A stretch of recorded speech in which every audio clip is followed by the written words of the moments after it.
بات آپ سے کر رہا ہوں، یہ بھی ہمارے مذہب کا حصہ ہے. اپنی باڈی کو بہت زیادہ چھوئی موئی بولو مت بناؤ.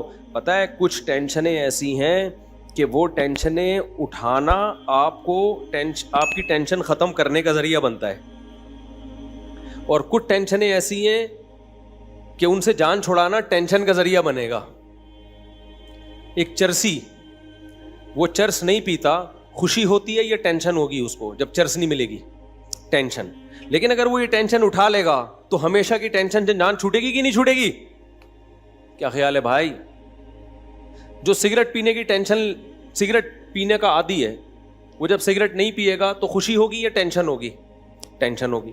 لیکن یہ ٹینشن چند دن اٹھا لے تو یہ بہت بڑی ٹینشنوں سے اس کو نجات دے دے، خرچہ بچ جائے گا اس کا. اور وہ جو اس کی سگریٹ نہ ملنے پر طبیعت خراب ہوتی تھی وہ طبیعت خراب ہونا بند. سگریٹ پینے کے بعد جو اس کو سکون ملتا تھا وہ سگریٹ پیے بغیر ہی ملنا شروع ہو جائے گا. کیا خیال ہے بھائی؟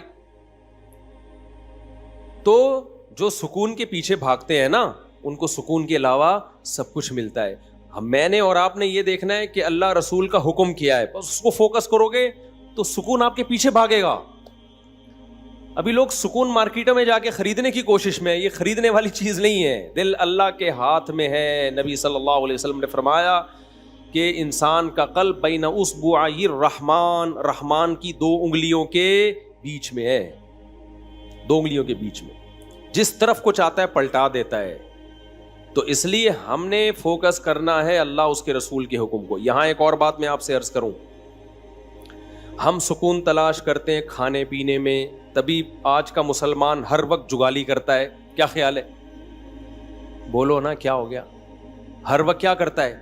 جیسے بکریاں نہیں ہر وقت کھاتی ہیں، جب نہیں کھاتی تو پھر ویسے ہی منہ چلتا رہتا ہے. ہماری بکری کو آگے دیکھ لینا کسی وقت،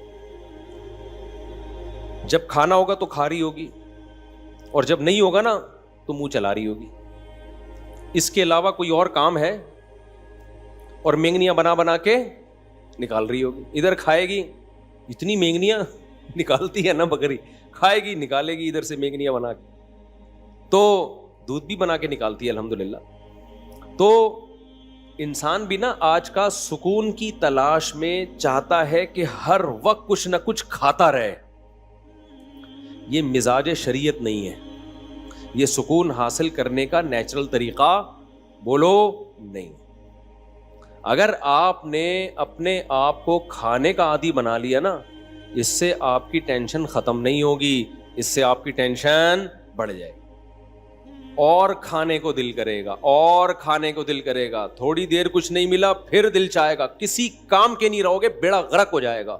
اس لیے ہماری شریعت میں کوئی ایک حدیث بھی ایسی نہیں ہے، کوئی ضعیف حدیث ہی ہو جس میں کھانے کی فضیلت ہو کہ کھانا کھانا ثواب ہے، کہیں بھی نہیں ملتا. یہ تو پتہ نہیں مذہب میں کھانے کا تصور آیا کہاں سے، میں تو اس پہ حیران ہوں. کوئی ایک بھی مثال نہیں ملتی ہمیں اس کی. اور میٹھا کھانا تو ہے ہی نہیں. ایک تو ہم لوگوں نے جرم یہ کیا کہ کھانا اسلام کے کھاتے میں ڈال دیا، تبھی جتنے مذہبی لوگ ہیں ان میں میجورٹی آپ کو کھانے پینے والی نظر آئے گی. کیوں؟ اس لیے کہ مذہب میں کھانے پینے کی رسومات ہم نے بڑھا دی. تیجے کا کھانا، 40ویں کا کھانا، پھر محرم کا حلیم، یہ سارے مذہبی کھانے ہیں نا. بھائی جان کیا ہو گیا؟ دیکھو محرم کا حلیم، پھر 40واں بھی ہوتا ہے کو محرم کا، پھر ربیع الاول آیا، وہ تو فرسٹ ربیع الاول سے لے کے بلکہ ربیع الاول سے پہلے سے ہی کھانے شروع ہو جاتے ہیں، اور چلتے ہیں ربیع الاول کے اینڈ کے بعد، یعنی ربیع الثانی تک بھی چلتے ہیں. وہ پھوڑنے پھاڑنے کا ہی مہینہ کہلایا جاتا ہے. کھاتے رہو، دیگیں، بریانی، مٹھائیاں. ابھی کوئی صاحب کے بیٹا پیدا ہوا، مٹھائی لے کر آ گئے ہمارے لیے، اللہ ان کے برکت دے ماشاءاللہ. مٹھائیوں کا رواج ختم کرو. سمجھتے ہو یہ مٹھائی جو ہے ہمارے مذہب سے میچ نہیں. ہمارے مذہب سے پتہ ہے کیا چیز میچ کرتی ہے؟ گوشت، جس سے وزن نہیں بڑھتا. ہمارے نبی نے بچہ پیدا ہونے پر مٹھائی کا حکم دیا یا بکرا کاٹنے کا حکم دیا ہے؟ بولتے کیوں نہیں؟ گوشت. تو ہمارے نبی تو ہمیں گوشت خور بنانا چاہتے ہیں جس سے وزن بڑھتا نہیں ہے، اور ہم کیا کرتے ہیں؟ ہر خوشی پہ کیا کر رہے ہوتے ہیں؟ مٹھائی. تو ہم لوگوں کو لڈو بنانا چاہتے ہیں. کیا خیال ہے بھائی؟ ہم لوگوں کو کیا بنانا چاہ رہے ہیں؟ لڈو. 3 میٹھے ہیں جو شریعت میں جس کی فضیلت ہے. ایک انجیر ہے جس کا اللہ نے قرآن میں بڑا زبردست ذکر کیا. انجیر میں جس ٹائپ کا گلوکوز ہوتا ہے وہ ایک الگ ٹائپ کا ہے جو ڈاکٹر کی اس کو الگ نام دیتے ہیں اس کو. دوسرا ہے شہد, اس میں بھی ڈیفرنٹ ٹائپ کا گلوکوز ہوتا ہے. اور تیسری چیز ہے کھجور, اس میں دونوں طرح کا گلوکوز ہوتا ہے. تو اس کے علاوہ تو ہمیں نہیں ملتا کوئی. ادھر سے آپ صلی اللہ علیہ وسلم نے کوئی جلیبی کبھی کھائی ہو, یا کبھی آپ صلی اللہ علیہ وسلم نے برفی کھائی ہو, مٹھائیوں کے نام ہیں ہی نہیں. کھا لیں آپ, ہم بھی کبھی کبھار کھا لیتے ہیں. اس پہ مذہب کا لیبل بولو. یہ میرا بیان جو ہے نا, آپ کہیں گے مفتی صاحب کس ٹائپ کا بیان لے کے بیٹھ گئے ہو آپ. یہ میں وہ باتیں آپ کے سامنے کر رہا ہوں جو ہماری سوسائٹی کی نیڈ ہیں. دیکھو اسلام کی خوراکوں پہ اگر غور کرو گے نا تو پتہ چلے گا کہ اسلام آپ کو ایکٹیو بنانا چاہتا ہے, اسلام آپ کو سست نہیں بنانا چاہتا.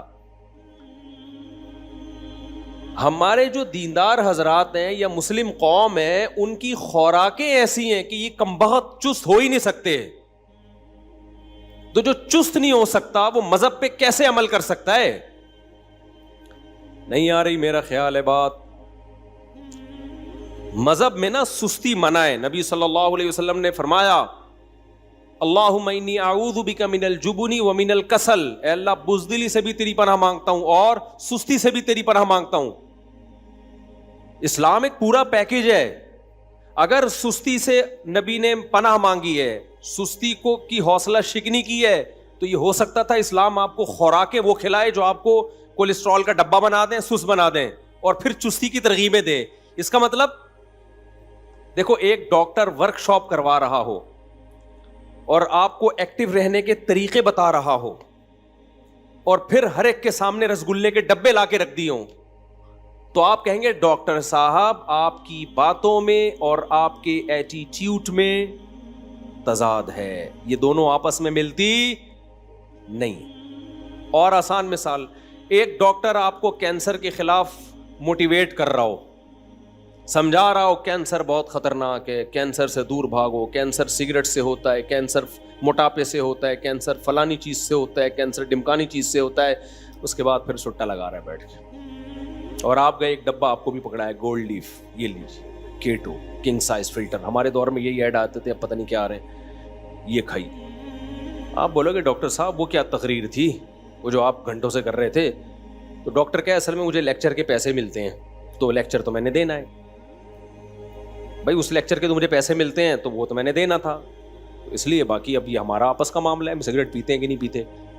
تو آپ بولو گے ٹھیک ہے, پھر آپ ایک ایز اے لیکچرار بہت ایک اچھے ہیں, آپ ایز اے موٹیویشنل اسپیکر آپ کی 2 ٹکے کی حیثیت نہیں ہے, آپ تو لوگوں کو ڈی موٹیویٹ کر رہے ہیں.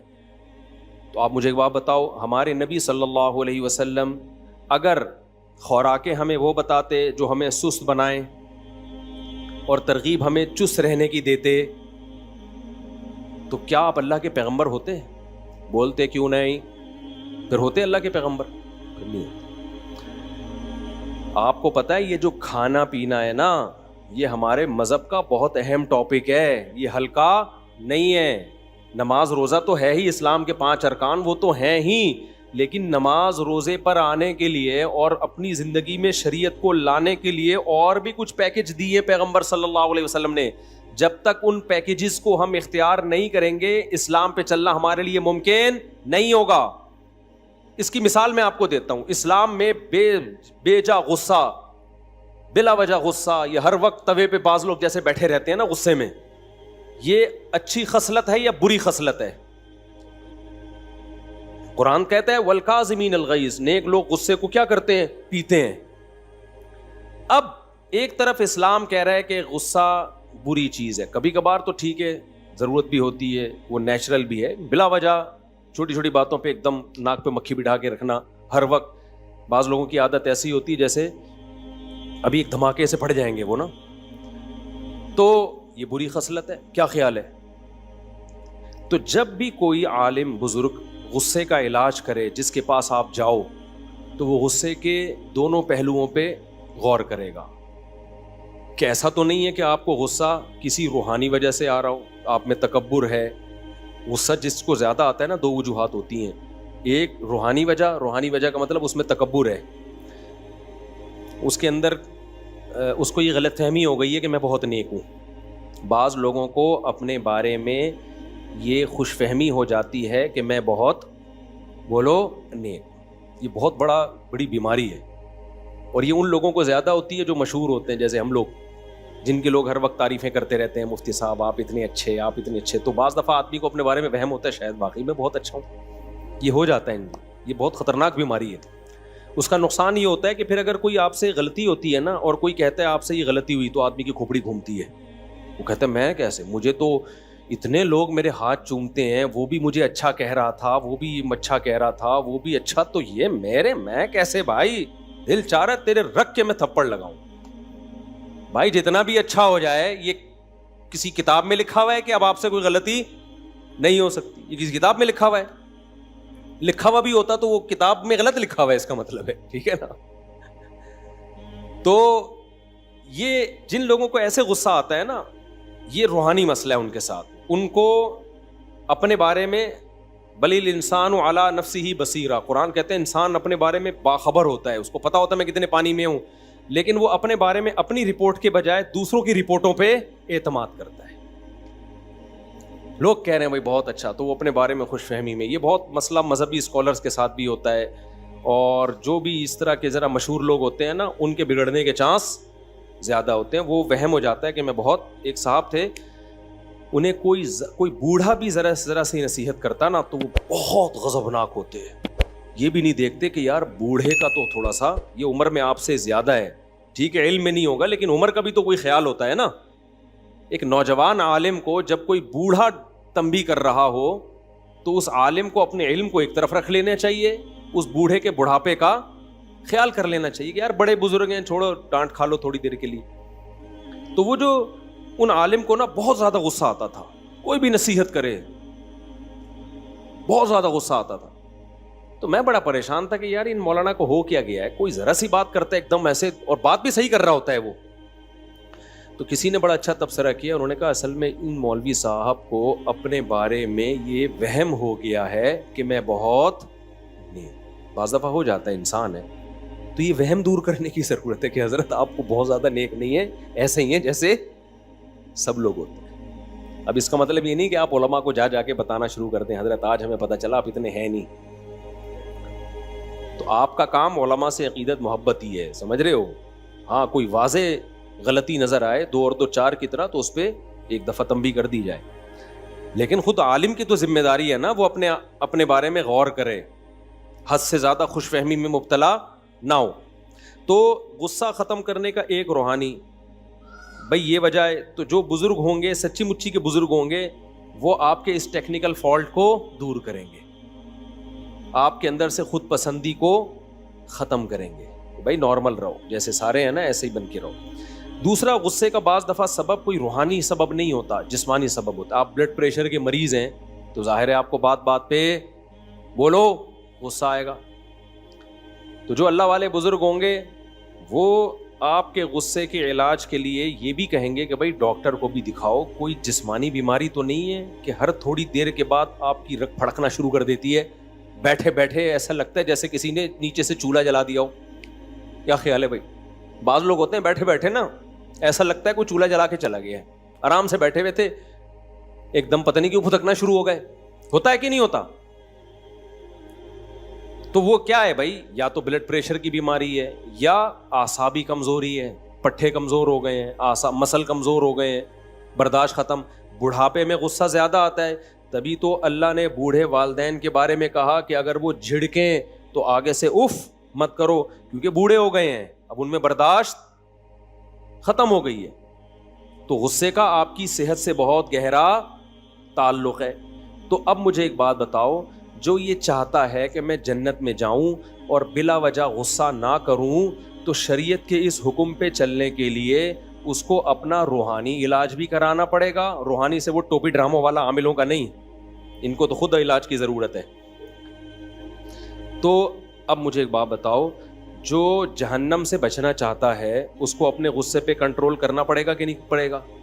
تو کیا اس کے لیے صرف روحانی علاج، یہ روحانی سے مراد تکبر ختم کر دے، دنیا کی محبت ختم کر دے، صرف یہ کافی ہوگا؟ یہ جسمانی علاج کی بھی ضرورت ہے کہ نہیں ہے؟ یقیناً ہے، جسمانی علاج کی بھی ضرورت ہے۔ تبھی تو ہمارے نبی صلی اللہ علیہ وسلم نے عبادت میں اعتدال کا حکم دیا، فرمایا تمہاری جان کا بھی تم پر حق ہے۔ بعض صحابہ پوری رات نماز پڑھتے تھے تو نبی نے ان کو منع کیا، وجہ اس کی کیا ہے؟ بھائی آپ کی صحت خراب ہوگی تو آپ کا گھر والوں کے ساتھ ایٹیٹیوڈ خراب ہوگا، آپ ڈپریشن میں کوئی الٹا کام کرو گے جا کے۔ فوجیوں میں دیکھو نا، رات کو ٹائم پہ سلایا جاتا ہے، وہ سلانا بھی گورنمنٹ کی طرف سے پابندی ہے، سوئے گا تو، ان کو پتا ہے نہیں سوئے گا صبح اٹھ کے کیا کرے گا۔ جو جنگ لڑنے والے ہوتے ہیں یا جہاں بھی سیکیورٹی کا مضبوط نظام ہوتا ہے نا، تو اس میں ملازمین کو سلانا بھی پابندی ہوتی ہے۔ سونا ہم جب مدرسے میں پڑھتے تھے نا تو ہم پہ یہ بھی پابندی تھی کہ آپ نے اتنے بجے لازمی سو جانا ہے۔ مجھے یاد ہے میرے استاذ بہت زیادہ اس بات پہ سختی کرتے تھے کہ دوپہر قیلولہ کیا ہے کہ نہیں کیا۔ ان کو پتا ہوتا ہے ان کمبختوں نے اگر دوپہر نہیں سوئے نا تو یہ پڑھیں گے نہیں، پھر یہ تھکے تھکے رہیں گے، پڑھائی میں دل نہیں لگے گا ان کا۔ تو یہ خوب سمجھ لیں، مذہب پہ چلنے کے لیے، اللہ کو راضی کرنے کے لیے جیسے روحانی بیماریوں کا علاج کرنا ضروری ہے، ایسے ہی جسمانی بیماری کا علاج بھی ضروری ہے۔ اس کے بغیر آپ مذہب پہ نہیں چل سکتے۔ تو جیسے غصہ اسلام میں بری چیز ہے، خوش اخلاقی اچھی چیز ہے۔ نبی صلی اللہ علیہ وسلم نے فرمایا قیامت کے دن میرے سب سے قریب وہ ہوگا جس کے اخلاق سب سے اچھے ہوں گے۔ تو کیا مطلب سارے بلڈ پریشر کے مریض نبی کے ساتھ ہوں گے قیامت کے دن؟ بولو نا بھائی، نہیں، بلڈ پریشر والوں کا وہ تو کہاں ہوں گے، وہ تو اچھے اخلاق ان کے بہت مشکل ہے نا۔ اسی طرح یاد رکھو، ہاں ایک اللہ کی طرف سے بیماری مسلط ہو گئی، اس پہ تو پھر صبر کا ثواب ملتا ہے، وہ تو اللہ کی، جیسے ایوب علیہ السلام ساری زندگی بیمار رہے ہیں، اس میں ایوب علیہ السلام کا قصور نہیں تھا، وہ بیماری کس کی طرف سے تھی؟ اللہ کی۔ اور علماء کہتے ہیں ایسی بیماری میں صبر کی توفیق بھی ملتی ہے، جس میں انسان کی اپنی حماقت نہ ہو، بلکہ یہ کس کی طرف سے ہو؟ اللہ کی طرف سے ہو۔ ہماری بیماریاں ہماری اپنی حماقتوں سے ہیں، اللہ کی طرف سے نہیں ہیں، اپنی حماقتوں سے ہیں۔ تو اب میں یہ اتنی لمبی تمہید کے بعد آپ سے عرض کر رہا ہوں کہ اسی طرح جیسے اسلام میں غصہ حرام ہے، بد اخلاقی حرام ہے، اسی طرح اسلام میں سستی بھی کیا ہے؟ بولو، حرام۔ سست آدمی نماز پڑھ سکتا ہے؟ نہیں۔ فجر میں دیکھ لو، فجر میں کسی بھی مسجد میں پکے نمازیوں کا ریشو دیکھو، عام لوگوں کی بات نہیں میں کر رہا، کتنے تھوڑے نمازی ہوتے ہیں۔ تو یہ کیا اس کی علامت ہے کہ اتنے جو تھوڑے نمازی ہیں یہ اس لیے ہیں کہ قوم چست بہت ہے، ایکٹیو بہت ہے؟ نمازیوں سے نہیں اٹھا جاتا، نمازیوں سے فجر میں نہیں اٹھا جاتا، کیوں؟ سست ہیں۔ اور بہت سارے کام ہمارے دیکھ لو، ایک کام نہیں ہے، صرف نماز پڑھ کیسے رہے ہوتے ہیں، ایسے پڑھ رہے ہوتے ہیں۔ ایک صاحب کو میں نے دیکھا نماز پڑھ رہے ہیں، ایک ٹانگ پہ پورا زور، پھر تھوڑی دیر میں یہ والی ٹانگ ہلکی، دوسری۔ ابے تجھ سے سیدھا کھڑا نہیں ہوا جا رہا ہے یار، اللہ کے سامنے تم کھڑے ہو، اتنی سستی، یہ سستی ہے نا بھائی؟ سست آدمی کبھی سیدھا کھڑا ہو سکتا ہے؟ بولو، وہ ٹیڑھا میڑھا ہی ہوگا۔ ہمارے شیخ حضرت مفتی رشید احمد صاحب رحمہ اللہ جب بیان کرتے تھے نا تو ٹیک لگا کے نہیں کرتے تھے، حالانکہ ان کی عمر 75-76 سال میں بھی ایسے کمر سیدھی رکھ کے بیٹھتے تھے یوں، اور کوئی ٹیڑھی کمر کے ساتھ بیٹھا ہوتا تھا نا یوں کر کے اس کو ڈانٹ کے سیدھا کر دیتے تھے۔ حضرت کو ہم نے نہیں دیکھا کبھی سیڑھیوں سے اترتے ہوئے سہارا لیا ہو، سیڑھیوں پہ چڑھتے ہوئے بھی ایسے ٹھک کر کے جاتے تھے۔ آج کیا ہے، پہلی منزل پہ جانا ہے لفٹ کے ذریعے جا رہا ہے، بھائی 2 سیڑھیاں چڑھ لے، یہ بہت ضروری ہے تیرے لیے، تھوڑے سے گھٹنے ایکٹیو رہیں گے نا۔ ابھی ایک کارپینٹر کو میں نے اپنے گارڈ کے ساتھ انڈا موڑ بھیجا، یہ انڈا موڑ یہ جہاں سے یعنی قریب ہی ہے، میرا خیال ہے 0.25 کلومیٹر ہے یہ۔ وہ کارپینٹر آدھے راستے میں بیٹھ گیا کہ تھوڑا ریسٹ کرنے دو، 0.25 کلومیٹر چلنے کے لیے۔ کتنا ہے؟ 100 میٹر نہیں، 100 میٹر سے تھوڑا زیادہ ہے. چلے اس پہ ہم بعد میں ڈسکس کریں گے. وہ بیٹھ گیا بیچ میں، جوان آدمی. تو یہ قوم کی حالت ہے، تو یہ جہاد کرے گی؟ یہ جہاد کرے گی؟ تو سستی اسلام میں بری چیز ہے. چستی کیا ہے؟ میں بھی چستی پہ اتنے بیانات کر رہا ہوں، آپ یہ نہ سمجھے مفتی صاحب پتہ نہیں کتنے ایکٹیو ہوں گے، ہم بھی آپ جیسے ہی ہیں، لیکن بات تو وہی کریں نا جو ٹھیک ہو. کیا خیال ہے؟ تو اب مجھے ایک بات بتاؤ، جب ہمیں صحابہ میں کوئی سس نہیں ملتا، اور اتنی قربانیاں سس لوگوں کا کام ہے ہی نہیں جو قربانیاں صحابہ نے دی. خالد بن ولید نے روم اور فارس کے بخی ادھیڑ کے رکھ دیے تھے. ہمارے مجاہدین جو ماضی میں ہم لوگوں نے دنیا فتح کی ہیں، فرانس تک پہنچ چکی تھی ہماری فوجیں، اور ادھر فتح کرتے کرتے شام، اور ادھر ایسٹ کی طرف انڈونیشیا، ملیشیا، یہ ساری اسلامی سلطنتیں یہ تو بہت پہلے اسلام میں داخل ہو چکی ہیں. کابل تک مسلمان فوجیں حضرت عثمان کے دور میں آ چکی تھیں، وہاں صحابہ کی قبریں ملتی ہیں. ازبکستان، آذربائیجان، یہ سب حضرت عثمان کے دور میں فتح ہو چکا تھا. تو یہ سس لوگوں کا کام ہو سکتا ہے؟ اگر نبی صلی اللہ علیہ وسلم صحابہ کو ربیع الاول کے حلووں پہ ڈال کے چلے گئے ہوتے کہ تم محرم میں اتنا حلیم کھایا کرو، ربیع الاول میں اتنی دیگیں کھایا کرو، جب بچہ پیدا ہوا کرے تو مٹھائی کے اتنے ڈبے کھا لیا کرو، تو آپ مجھے بتاؤ روم اور فارس اور آذربائیجان، ازبکستان یہ فتح ہوتے؟ بولو نا.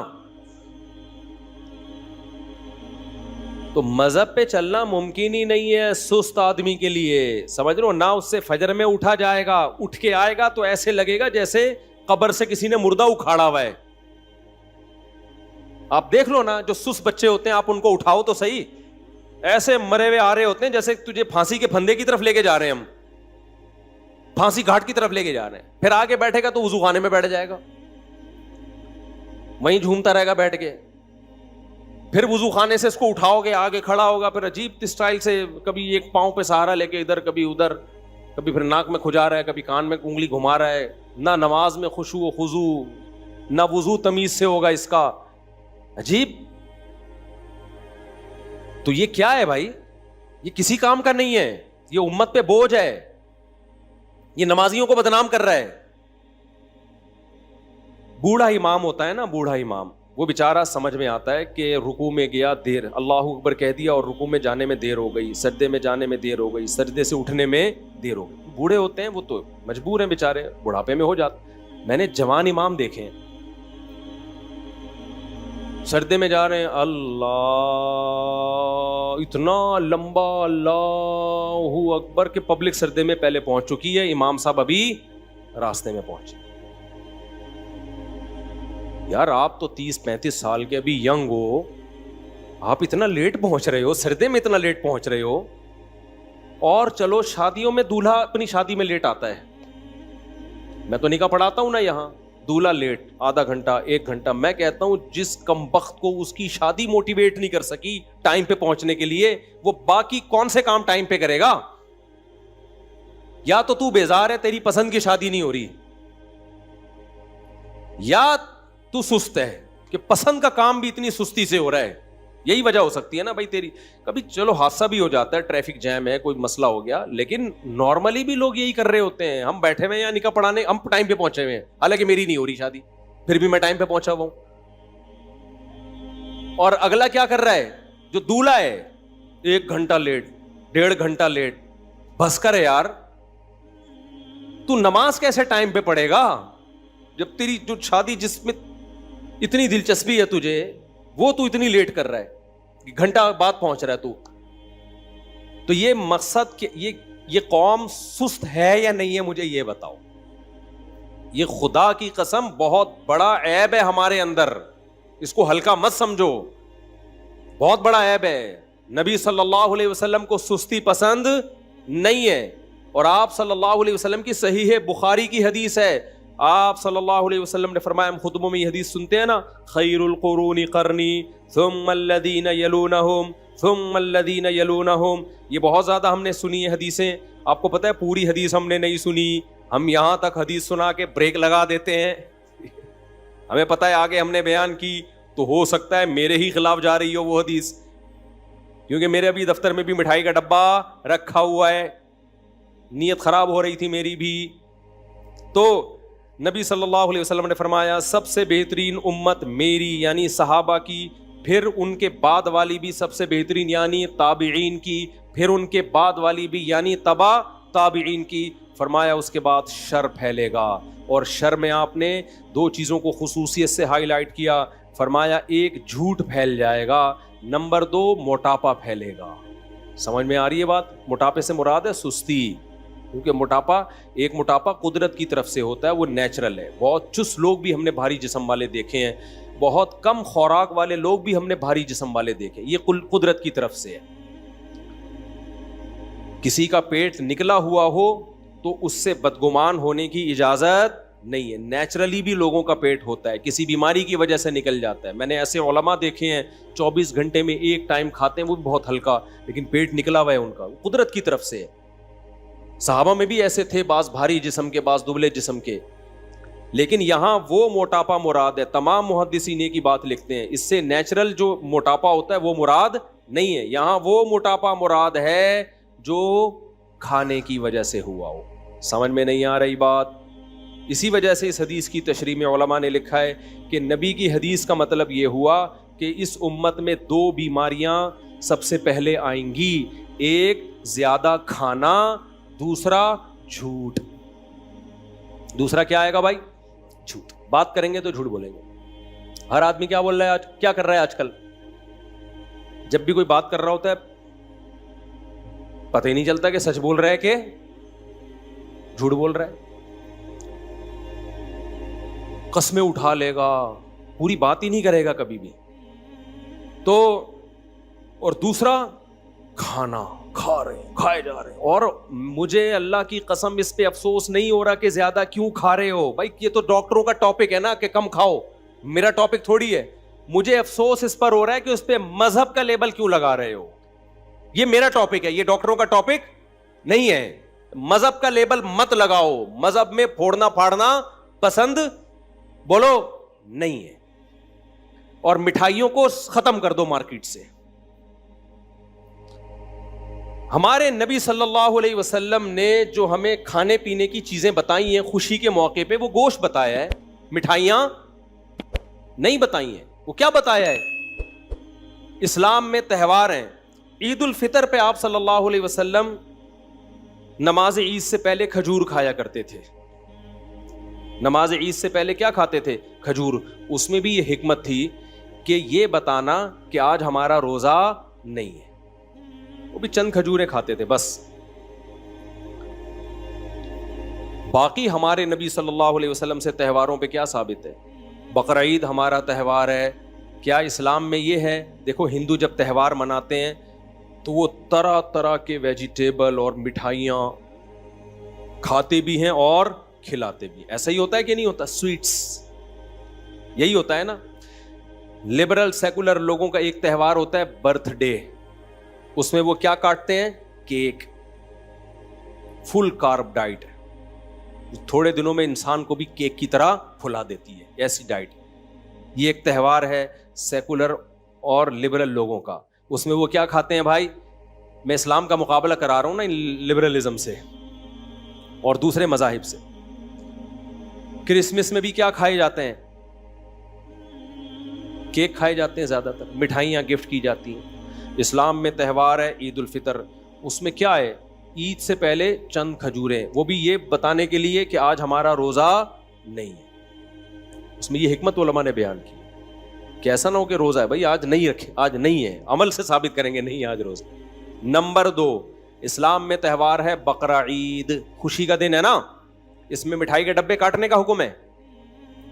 بھائی اسلام نے کہا ہوتا بھائی دوسری عید آ رہی ہے تمہاری, تو اب تم نے کیا کرنا ہے, تم نے زردے کی دیگیں پکانی ہیں, تم نے گنے کے گڑ کھلانے ہیں لوگوں کو, صحیح ہے نا. اس میں کیا رکھا گیا ہے؟ گوشت. آپ کو پتا ہے میں ویجیٹیرین تھا بچپن میں, گوشت نہیں کھاتا تھا. میں اسلام کی ترغیبوں کی وجہ سے گوشت کھانا شروع کیا میں نے. اگر اسلام ہماری زندگی میں نہ ہوتا تو میں آج بھی کیا ہوتا, ویجیٹیرین. میں گوشت نہیں کھاتا تھا, مجھے پتہ نہیں کیوں گھن سی آتی تھی گوشت سے. بعض لوگ ہوتے ہیں تو میری بقرعید پھیکی ہوتی تھی. کہیں ولیمے میں جاتا, لوگوں کی دعوتوں میں, وہاں گوشت, تو میں نے کہا یار یہ تو میں زندگی بھر اس نعمت سے محروم رہوں گا. تو 15 سال کی عمر میں پھر میں نے اپنے آپ کو جان کر آہستہ آہستہ گوشت کا عادی بنایا ہے کہ ہمارے مذہب میں تو جتنی رسومات ہیں کھانے پینے کی وہ ساری گوشت ہی سے متعلق ہیں. تو پھر ہم تو مذہبی ہو ہی نہیں سکتے صحیح طریقے سے. اب بقرعید میں بھی ہم کھچڑی کھا رہے ہوتے تھے بیٹھ کے, تو یہ تو عجیب سا لگتا تھا, ہمیں سارے دنیا گوشت کھا رہی ہے, ہم کیا کھا رہے ہیں, کھچڑی. تو میں نے پھر اپنے آپ کو عادی بنایا ہے. تو اس کا مطلب اسلام نے مجھے کیا بنایا ہے, گوشت خور. سمجھتے ہو کہ نہیں سمجھتے ہو؟ مجھے گوشت خور بنانے والا کون ہے؟ اسلام ہے. اگر اسلام میں مٹھائیاں ہوتی نا تو آج میں مٹھائی خور ہوتا, گوشت خور نہ ہوتا. اور میں پھر پتہ ہے یہاں آپ کے سامنے بیٹھا ہوا ہوتا, 4 آدمیوں کے برابر ہوتا. میرے لیے ایک الگ سے وہ بنایا جاتا ہے یہاں تک, اور میں کم ہوتا, یعنی اس میں میں کم ہوتا اور میرا جسہ زیادہ ہوتا, میری باڈی زیادہ ہوتی اس میں. تو ایک بقرعید ہے اسلام میں, اس میں بھی کیا ہے, بولو, گوشت. تیسری خوشی شادی, یہ بھی خوشی کا دن ہے, اس میں ولیمہ ہے. نبی نے فرمایا اولم ولو بشاتن, ولیمہ کرو اگرچہ ایک بکرا کاٹتے ہی کیوں نہ ہو. تو وہاں بھی کیا کھلایا جا رہا ہے, گوشت. مٹھائی کے ڈبے بولو نہیں ہے, حلوے مانڈے نہیں ہے. اور چوتھی خوشی انسان کو ہوتی ہے بچے کی پیدائش پر. فیملی پلاننگ والوں کو تو بالکل بھی خوشی نہیں ہوتی, وہ کہتے ہیں یہ کیا ہو گیا, آبادی بڑھ رہی ہے اور مسائل بڑھتے چلے جا رہے ہیں. لیکن اسلام کہتا ہے ان کی باتوں میں مت آؤ. کسی انسان کے لیے اللہ کی طرف سے اولاد سے بڑا گفٹ کوئی بھی نہیں ہے. یہ اولاد ٹینشن نہیں ہے, بلکہ اللہ کی طرف سے کیا ہے, تحفہ ہے, ہبہ ہے. یہب لمن یشاء اناسا, جس کو چاہتا ہوں بیٹیاں گفٹ میں دیتا ہوں. اگر یہ پینلٹی ہوتی تو اللہ اس کے لیے گفٹ کا لفظ استعمال نہ کرتا. آپ نے کسی کو تھپڑ لگایا, وہ کہہ رہے یہ کیا کہہ رہی ہے, میں نے آپ کو گفٹ دیا ہے. آپ بولو گے کمبخت, زخم پہ نمک تو نہ چھڑک, ٹینشن دے رہا ہے اور نام اس کو کس چیز کا دے رہا ہے, گفٹ کا. تو اللہ نے اولاد کے لیے کیا کہا, گفٹ ہے. تو اب مجھے ایک بات بتاؤ, اللہ میاں نے اس خوشی کے موقع پر بھی مٹھائی کا تذکرہ, رسگلوں کا, گلاب جامن کا, حلوے مانڈوں کا, کسٹرڈ کا, اور گاجر کے حلوے کا, اور کدو کے حلوے کا, اور کتنے حلوے رہ گئے ہیں, سوہن حلوہ. سوہن حلوے پہ اتنے فراڈ ہوتے ہیں آپ کو کیا بتاؤں میں. بس میں ایک دفعہ بیٹھا ہوا تھا, کھڑکی سے ایک بندہ آیا, سوہن حلوہ. میں نے کہا چلو گھر جا رہا ہوں, ادھر کے پی کے سے میں آ رہا تھا, بہت پرانی بات ہے. میں نے کہا چلو کچھ گھر میں ایک تحفہ لے جاتا ہوں. تو اس نے دکھایا بڑا زبردست, میں نے نکال کے پیسے دیے, دوسرا ڈبہ پکڑا کے بھاگ گیا. اس کو کھولا تو کچھ عجیب سی چیز تھی اس کے اندر. اب میں نکلوں, بس بھری ہوئی ہے, میں ونڈو سیٹ چھوڑ کر جاؤں اس ڈبے کے پیچھے, وہ پتہ نہیں کہاں گیا. پھر میری سیڑھی بھی گئی, تو ہم نے بس انا للہ پڑا. ایسے اسپیڈ سے اس نے یوں دکھایا, بڑا زبردست حلوہ. میں نے کہا یہ لو پیسے. اس نے کہا ڈبہ دوسرا پکڑا دیا. میں نے کہا یہ سیمپل ہوگا, یہ اوریجنل ہوگا. ہم نے رکھا, جب کھولا اس کے اندر کچھ عجیب سی چیز پڑی ہوئی تھی. تو ایسا یہ تو کلاکاری ہے, یہ کیا ہے, کمال ہے. مجھے کہیں ملے تو میں اس کا شکریہ ادا کروں گا, ویل ڈن, زبردست. تو یہ یہاں نہیں, دنیا بھر میں ہوتا ہے. کسی نے بتایا کہ چائنیز سے کسی نے لیپ ٹاپ منگوایا, ابے چھوڑو اب یہ کس سے لے کے بیٹھ جاؤں گا میں. تو ہمارے نبی نے عقیقے کے موقع پہ ہمیں کیا حکم دیا, مٹھائی کے ڈبے یا گوشت. گوشت کھاؤ. اپنے بچوں کو چاکلیٹوں کے اور مٹھائی کے ڈبوں کا عادی مت بناؤ, یہ سست بنیں گے. گوشت کھلاؤ تو کیا بنیں گے, چست. سمجھتے ہو, گوشت کھلاؤ تو کیا بنیں گے, چست. میں یہ نہیں کہہ رہا کہ سبزی کھانا چھوڑ دیں, وہ بھی کھائیں, لیکن یہ جو نیچرل میٹھا بھی کھاؤ. آپ کھجورے کھا لو, انجیر کھا لو, کشمش کھا لو اپنے خرچے پہ. ایسی چیزیں مت کھاؤ جس سے آپ خود مٹھائی کا ڈبہ بن جاؤ تھوڑے دنوں میں. خود کیا بن جاؤ آپ, اس سے آپ کے اندر سستی پیدا ہوگی. میں جو اپنے واقعات سناتا ہوں, شو مارنا قطعاً نیت نہیں ہوتی, موٹیویشن کے لیے انسان اپنے واقعات بھی سنا سکتا ہے. دیکھو آپ کو میں ایک عجیب بات بتاؤں, 20-25 سال پرانی بات بتا رہا ہوں آپ کو میں, بلکہ اس سے بھی زیادہ. میں نے 20-25 سال سے شربت نہیں پیا ہوگا, شاید ایک آدھ دفعہ کبھی پی لیا ہو, بہت زیادہ 2-4 دفعہ پی لیا ہوگا. یہ جو شربت نہیں ہوتا چینی کے شربت, چاہے وہ روح افزا ہو, چاہے وہ نورس ہو, چاہے وہ کوئی اور شربت ہو, چینی والا کوئی بھی شربت,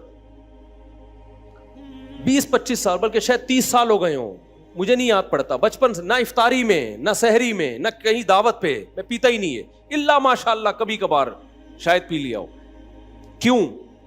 کیا مجھے اتنی عقل تھی؟ میں نے کیا یوٹیوب پہ کلپ دیکھے تھے؟ مجھے تو ظاہر ہے کچھ بھی نہیں, بچپن میں انسان کو کیا پتا ہوتا ہے. مجھے یاد ہے میں نے ایک دفعہ افطاری میں شربت پیا تو مجھے محسوس ہوئی سستی. شربت پینے کے بعد مجھے لگا کہ میرا دماغ کیا ہو رہا ہے, ٹن. کراچی میں اس کو کیا کہتے ہیں؟ ٹن. اچھا بچے تو ایکٹیو ہوتے ہیں, کھیلتے ہیں, کودتے ہیں, مجھے لگا کہ یار وہ ایکٹیونیس نہیں ہے. تو یہ کیوں ہو رہی ہے؟ آج کیا ایسا کھایا ہے ہم نے؟ بچوں میں اتنی کھوپڑی ہوتی نہیں ہے. مجھے محسوس ہو رہا تھا کہ یار یہ جب شربت پیو تو باڈی میں وہ ایکٹیونیس رہتی نہیں ہے. تو مجھے خود یہ بات سمجھ میں آئی کہ یار ایسی چیز میں کیوں استعمال کروں کہ 3-4 سیکنڈ کا مزہ ہے اور اس کے بعد دماغ ہر وقت سستی سے بھرا رہتا ہے. آپ افطاری میں 2-3 گلاس شربت پیو تو دیکھو حالت کیا ہوتی ہے انسان کی, ایسا پڑا ہوا ہوتا ہے, دائیں بائیں گر رہا ہوتا ہے. تو مجھے خیال ہوا کہ یار ایسا کام ہم کریں کیوں کہ 2 سیکنڈ کا مزہ ہے اور اس کے بعد جسم میں چستی ہی ختم ہو جاتی ہے. اور جسم میں جب چستی ختم ہوتی ہے نا تو انسان ڈپریشن میں بھی جاتا ہے, کیونکہ بیٹھ کسی کام میں دل نہیں لگتا اس کا, سوا اس کا حل یہی کہ بس سو جائے. تو اب کیا سوتے ہی رہے سارا دن؟ تو اس وقت اللہ نے مجھے یہ عقل دی کہ بھائی یہ پینے کے بعد سستی پیدا ہو رہی ہے, لہذا یہ کام کرنے کا نہیں ہے. مجھے کسی ڈاکٹر نے نہیں بتایا, کسی حکیم نے نہیں بتایا, نہ میں نے کسی کو مشورہ دیا کہ یہ کام مت کیا کرو. کیوں؟ میں نے اس لیے مشورہ نہیں دیا, میں نے کہا ضروری تھوڑی جو میری باڈی کے ساتھ ہو رہا ہے وہی دوسرے کے ساتھ بھی ہو رہا ہو. ایک مثال ہو گئی. دوسری مثال, میں جامعۃ الرشید میں پڑھاتا ہوں. ایک دن ایک طالب علم گاجر کا حلوہ لے کر آیا صبح. اتنا مزے کا حلوہ اس نے خاص اسٹائل سے بنایا ہوا تھا, ہم نے بھی 2 نوالے لے لیے. ہم نے گاجر کے حلوے کے فضائل سنے ہوئے تھے حکیموں سے, بڑا طاقتور ہوتا ہے, یہ ہوتا ہے وغیرہ وغیرہ. تو میں نے اس طالب علم سے وہ ریسیپی لی وہ حلوہ بنانے کی. وہ ڈفرینٹ اسٹائل کا حلوہ تھا. وہ میں نے کیا, یہ بھی کئی سال پرانی بات ہے, میں نے کیا کیا, میں نے کہا ناشتے میں اسی اسٹائل میں حلوہ بنا کے کھاؤں گا. میں نے وہ حلوہ بنا کے کھایا, مزہ بہت آیا. لیکن جب میں مدرسے پڑھانے کے لیے پہنچا تو میں نے دیکھا جس طرح میں ایکٹیو ہو کے بچوں کو پڑھاتا ہوں اس طرح مجھ میں ایکٹیونیس ختم ہو گئی. تو مزہ ہی نہیں آ رہا. دماغ کیا ہو رہا ہے؟ بولو, سست. ایک دفعہ کھایا ہوگا, اس کے بعد میں نے اس طالب علم کو بولا بھائی شاید جو بنایا تھا نا پورا بھر کے, وہ میں نے اسی کو لا کے گفٹ کر دیا. میں نے کہا آئندہ میں یہ کبھی بھی نہیں کھاؤں گا. مزے کا بہت ہے مگر یہ مزہ 10 منٹ کا, 5 منٹ کا, اس کے بعد ٹینشن 6-7 گھنٹے کی, کیونکہ وہ دماغ میں وہ تازگی ختم ہو گئی, بیٹھے ہوئے ہیں یوں کر کے جھوم رہے. تو بھائی کیوں اپنی جانوں پہ ظلم کر رہے ہو؟ ایسی چیزیں کیوں کھا رہے ہو جس سے تمہارے اندر چستی کے بجائے کیا پیدا ہو رہی ہے؟ سستی. کیوں اپنے جان پہ ظلم کر رہے ہو؟ تبھی آپ دیکھ رہے ہو نا بیان میں بھی بیٹھے بیٹھے لوگ سو جاتے ہیں, بات کرتے کرتے لوگ سو جاتے ہیں, دفتر میں بیٹھے ہوں گے آڑے ترچے ٹیڑھے میڑے گر رہے ہوں گے, کوئی یوں گر رہا ہے کوئی یوں گر رہا ہے, عجیب سے. یہ سب کس کا اثر ہے؟ خوراکوں کا. شربت اپنی زندگی سے نکال دو. بہت زیادہ میٹھا پینے کا شوق ہے, اوریجنل جو گائے وہ گنے کا رس ہوتا ہے نا وہ پی لی, اس میں میٹھا اتنا نہیں ہوتا. سمجھتے ہو کہ نہیں سمجھتے ہو؟ شہد کھا لیا کرو, مدذل ہلا لیا, جو ملا کھا لیا, یہ مت بنو. تو ہماری شریعت میں اس کا بڑا اہتمام کیا گیا ہے کہ آپ کی خوراک کم ہونی چاہیے اور آپ کی خوراک اچھی ہونی چاہیے تاکہ ایک صحت مند معاشرہ وجود میں آئے. آپ میں جسم بھاری نہ ہو, آپ چست رہیں, آپ میں سستی نہ ہو, تاکہ آپ شریعت کے احکامات کو خوش دلی کے ساتھ بجا لائیں, آپ کا دماغ فریش ہوگا. گھر میں بیگم سے بات اچھے طریقے سے کریں, بچوں سے بات اچھے طریقے سے کریں. اگر آپ کھا کھا کے پھوڑ پھوڑ کے گھی کا ڈبہ بن گئے تو آپ ٹینشن کی ایک مشین بن چکے ہیں. جہاں جائیں گے ہر شخص کو ڈر ہوگا کہ کسی بھی وقت کچھ بھی کہہ سکتا ہے, کیونکہ اس کے غصے کا کچھ پتہ نہیں چلتا. اب آخری بات کر کے بس سچی مچی میں بیان ختم کر رہا ہوں. سچی مچی میں وہ آخری بات یہ, ابھی وقت کیا, یہ گھڑی دکھانا ذرا, ٹائم بتانا کیا ہو رہا ہے. 29 بس. اب سچی مچی دیکھو, اسلام ایک مکمل پیکج ہے نا, تو اس لیے اسلام نے کم کھانے کا عادی بنانے کے پیکج بھی ہمیں دیے ہیں. وہ پیکج یہ دیا کہ روزے کو عبادت قرار دے دیا. ایک تو فرض ہے رمضان کا, اور اس کے علاوہ بھی ترغیبات دی ہیں. قرآن میں جہاں بھی اہل جنت کی اللہ صفت بیان کرتے ہیں وہاں یہ بھی بیان کرتے ہیں کہ التائبون العابدون الحامدون السائحون, وہ روزہ رکھنے والے ہوتے ہیں. آج ہماری سوسائٹی میں نفلی روزوں کا رواج ختم, نفلی روزوں کا رواج ختم. آج میرا موڈ ہو رہا تھا صبح روزہ رکھنے کا, گھر والوں نے بولا نہیں بھائی بیان بھی کرنا ہے, بالکل ہی حالت, یہ گرمی اتنی شدید ہے. تو مجھے خیال آ رہا تھا کہ یار ایسی شدید گرمی ہی میں تو روزہ رکھو گے تو روزے کی عادت پڑے گی. میں نے نہیں رکھا, میں اتنا نیک ہوں نہیں, لیکن خیال یہ آ رہا تھا مجھے. 50% اٹھا کہ سحری کر لیتا ہوں, پھر کہا نہیں, پھر کہا کر لیتا ہوں, پھر کہا نہیں. 10 دفعہ گیا ہوں گا, پھر خیال آیا جمعے کا دن ہے, چھوڑو اتنا لمبا بیان. کیونکہ ابھی جو ہم لوگوں نے 9 محرم, وہ 9 ذی الحجہ کا جو روزہ رکھا نا, اس میں حالت پتہ ہی ہوگا کیا ہوئی ہے. بچے ہمارے اوندھے پڑے ہوئے تھے اثر میں سارے, بہت ہی حالت خراب ہوئی ہوئی تھی. لیکن آپ اور مجھے, ہم سب کو چاہیے ہم اپنے آپ کو محنت اور مشقت کا عادی بنائیں. گرمیوں میں روزے رکھا کریں, چند دن تکلیف ہوگی, اس کے بعد کیا ہو جائے گی عادت. ایسا مزہ آئے گا نا کہ مزہ نہ آئے پیسے واپس. یہ پتہ چل جائے گا کہ یار کم کھا کے بہت اچھا جیا جا سکتا ہے. چند دن میں ٹینشن ہوگی. میں نے اتوار کو ایک دفعہ بیان کیا, لوگوں کو میں نے بتایا, بیان میرا ہو رہا تھا 9:30 بجے رات کو. اس میں نے لوگوں کو یہ بات کہی کہ میں نے کل رات 10:30 بجے کھانا کھایا تھا, اس کے بعد سے اب تک کھانا نہیں کھایا. 24 گھنٹے ہو گئے تھے کھانا کھائے. تو میں نے کہا دیکھو میں 1.5-2 گھنٹے سے کتنا بول رہا ہوں, حالانکہ میں نے کھانا کب کھایا تھا 24 گھنٹے سے زیادہ نہیں, 1 گھنٹہ, 23 گھنٹے ہو چکے تھے مجھے کھانا کھائے ہوئے. تو یہ نہیں کہ میرا روزہ تھا, میں نے زیادہ نہیں, سوری روزہ بھی تھا. زیادہ کیا کیا ہے, افطاری میں 1 لیمن اور شہد ڈال کے پانی پی لیا, چند کھجوریں کھا لی, 2-4 کھجوریں بس. تو آپ تجربہ کر کے دیکھو نا, تجربہ کر کے. سحری تو کی نہیں تھی اس دن, کیونکہ رات 10:30 بجے کھانا کھایا تو سحری کی نہیں. اگلے دن جا کے افطاری میں, کیونکہ بیان تھا میرا افطاری کے فوراً بعد, اگر میں کھانا کھاتا تو بیان کے قابل نہیں رہتا. کھانا کھاؤ گے تو ٹن ہو جاؤ گے نا. تو ہم نے کیا کیا, شہد کا شربت بنا کے اس میں تھوڑا لیمن ڈالا اور پی گئے ہم, اور 1 آدھ کھجور کھا لی ہوگی. چائے کی مجھے چونکہ عادت ہے, بہت خراب عادت ہے, آدھا کپ سٹا لگا لیا ہم نے چائے کا, فٹ فاٹ ہو گئے, بیٹھ گئے. اتنا لمبا بیان کیا, کوئی کمزوری نہیں, کوئی ویکنیس نہیں. پھر چونکہ مغرب سے عشاء تک لمبا بیان ہوا, تو عشاء کے بعد جا کے پھر وہی تھوڑا سا پانی جو لیمن کا بچا ہوا تھا, شہد, اچھا لیمن کو بھی 2-3 گھنٹے پانی میں ڈال دیں, تھوڑا کڑوا ہو جائے, وہ زیادہ اچھا ہوتا ہے, وہ پی لیا. اس کے بعد پھر 1 گھنٹہ بیان.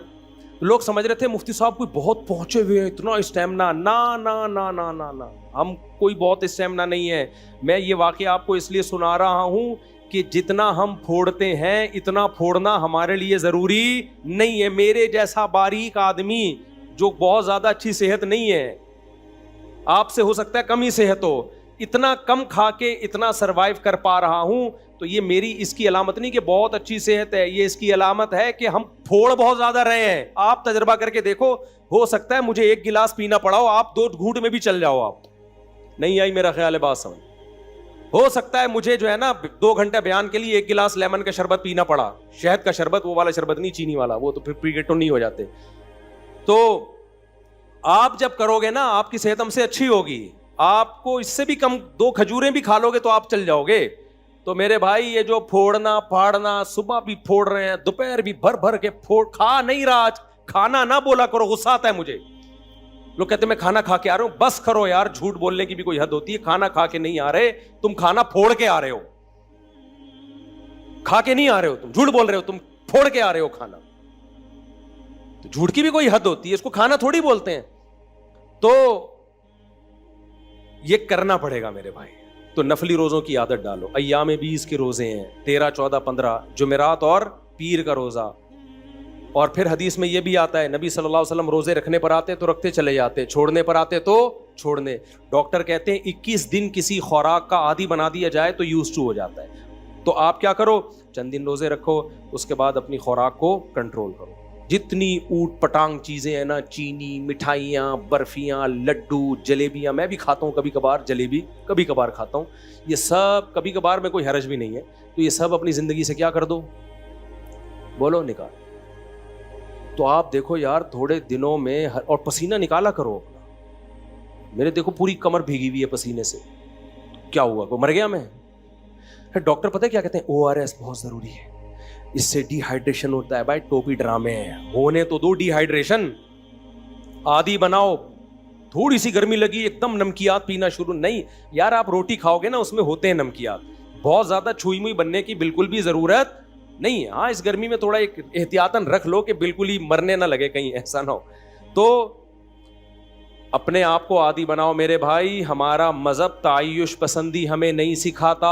ہمارا مذہب ہمیں کیا سکھاتا ہے, چستی سکھاتا ہے. اور وہ خوراک کو تبدیل کیے بغیر ممکن نہیں ہے. لڈو پھوڑنے, مجھے مٹھائی کے ڈبے مت دیا کرو اللہ کا واسطہ, میں کھاتا نہیں ہوں. میں مٹھائی کا ڈبہ فوراً کیا کر دیتا ہوں, پارسل کر دیتا ہوں, اپنے دشمنوں کو کھلاتا ہوں. میں جس پہ مجھے غصہ ہوتا ہے میں کہتا ہوں اس کو کھلاؤ. ایسا, یہ میں مذاق کر رہا ہوں, ایسا نہ ہو کسی کو میں نے مٹھائی کھلائی ہو تو وہ بولے اچھا یار مفتی صاحب کو ہم سے دشمنی ہے. تو یہ ہمارے مذہب کا, اس سے آپ میں کنٹرول پیدا ہوگا. مسلمان پوری دنیا میں اسلام کو بدنام کر رہے کھا کھا کے.